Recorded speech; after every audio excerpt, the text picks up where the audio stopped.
নবম ও দশম শ্রেণী অধ্যায় 13 সসীম ধারা তৃতীয় ক্লাস অনুশীলনী 13.1।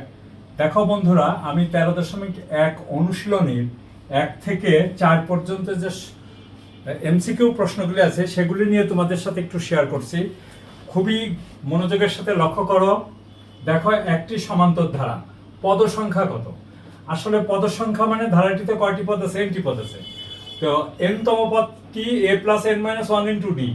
দেখো, a সমান হলো 13, এই জন্য 13টা, এই দেখো এখানে 13, 111 বিয়োগ 13, ডি সমান হলো 20 বিয়োগ 13 সমান হলো 7। এই দেখো এখানে তাহলে চলে আসছে কত? 14, 14 সাথে 1 যোগ করলে হলো কত? 15। দেখো তো বন্ধুরা, 15 আছে কোথায়? এই দেখো 15, তাহলে এইটা উত্তর কারেক্ট।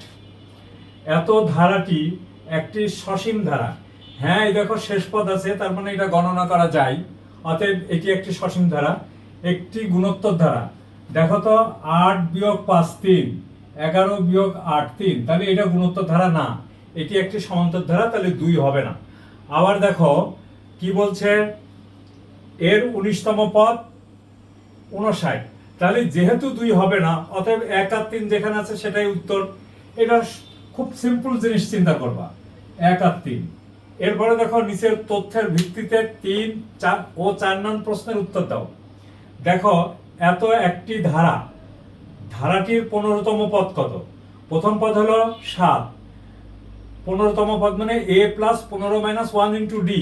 15 মাইনাস 1 মানে 14, আর ডি সমান কত? এই দেখো 13 থেকে 7 গেলে হলো 6, এই দেখো সেই 6, আর প্রথম পদ হলো 7, তাহলে এইখানে দেখো কত আসে? 91 আসে। দেখো বন্ধুরা, আমরা যদি গুণ করি 6 গুণ 14 সমান হলো 84, 84 সাথে 7 যোগ করলে কত হয়? 91। দেখো তো বন্ধুরা, 91 কোথায় আছে? এই দেখো 91 আছে।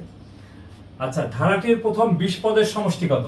এই দেখো n/2 মানে 20/2, টুয়াইজ এ 2 into 7 plus 20 minus 1 into D, তাহলে 10, 7 দুগুণে 14, 19 গুণ 6, 19 গুণ 6 কত হয়? 114।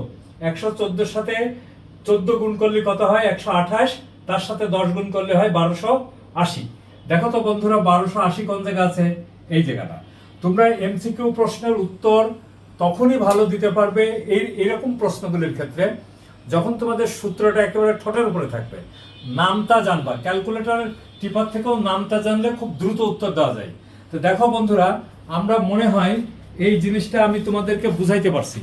তাহলে বন্ধুরা, থ্যাংক ইউ, সবাই ভালো থাকো ও সুস্থ থাকো।